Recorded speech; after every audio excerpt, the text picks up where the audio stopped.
আসসালামু আলাইকুম, কেমন আছেন সবাই? আবারও হাজির হয়ে গেলাম নতুন আরেকটি রেসিপি নিয়ে। আর আশা করি আজকের রেসিপিটি আপনাদের কাছে খুব ভালো লাগবে।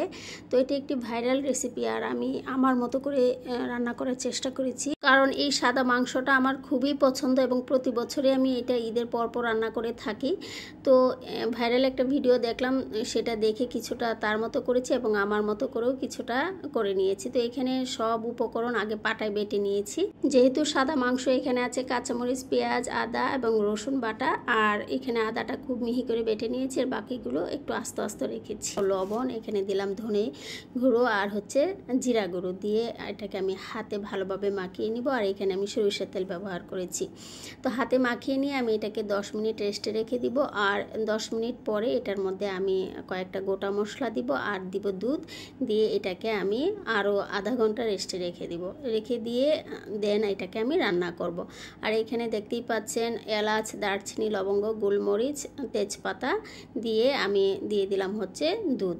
আর দুধটা কিন্তু আমি জাল দিয়ে রেখেছিলাম, আর সেই দুধটা আমি ব্যবহার করেছি। এখানে আমি আর কোনো পানি বা অন্য কোনো কিছুই ব্যবহার করিনি, শুধু দুধ দিয়ে এটা রান্না করব।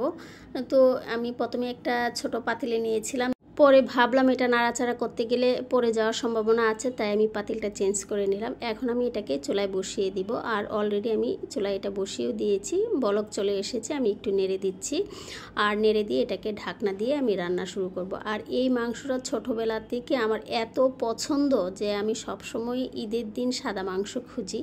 আর এখনও আপাদের বাসায় গেলে আমি আগে বলি সাদা মাংস রান্না করেছে, আমার কাছে খুব ভালো লাগে। আর বিশেষ করে আম্মার হাতেরটা তো অসাধারণ মজা। আমি যতভাবেই রান্না করি না কেন মনে হয় আম্মারটার মতো হয় না। তো যাই হোক, এখন আমি এই যে বারবারে ঢাকনা খুলে এটাকে নেড়ে দিচ্ছি। আর এখন অল্প আছে আমি রান্না করব।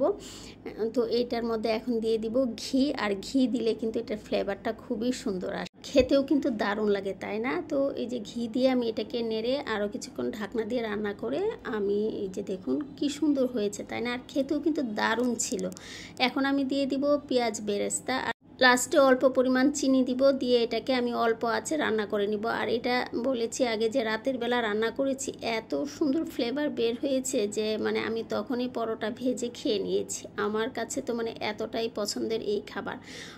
তবে আমার কাছে এই মাংসটা পোলাও বা পরোটা দিয়ে খেতেই বেশি ভালো লাগে। তো আপনারা কে কীভাবে খেতে পছন্দ করেন কমেন্ট করতে ভুলবেন না। আর এখন বলুন তো আপনাদের কাছে ভিডিওটি বা রেসিপিটি কেমন লেগেছে? যদি ভালো লেগে থাকে লাইক, কমেন্ট, শেয়ার দিয়ে পাশে থাকবেন। এই যে দেখুন ফাইনাল লুক এটা। আর এখন আমি একটা সার্ভিং ডিশে ঢেলে এটাকে পরিবেশন করব।